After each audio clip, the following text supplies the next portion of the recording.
to cancel the passports. The last that we were updated, the respondent was asked to comment. No? However, given the Supreme Court ruling on fugitives, this may be expedited by the fact that he does not show up in court or his appearance has not been entered in court.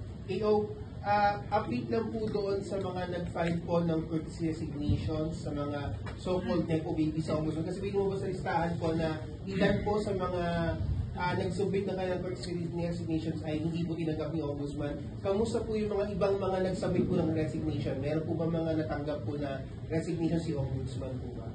We would rather save that for a different press conference. Sir, speaking of fact-finding, sir, kaka-resign lang po ni Yusek Cadiz po ng Department of Justice. I-investigahan po ba ng Ombudsman yung alleged ties ni dati Yusek Cadiz sa pag-proctor? Definitely. That is something that the Ombudsman has to look into.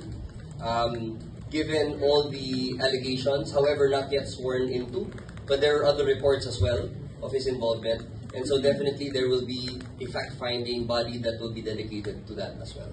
Kasama dyan, sir, yung possible po na violation na pinipabawal po yung mga Yusek na magkaroon ng mga financial interests. Lahat po yan.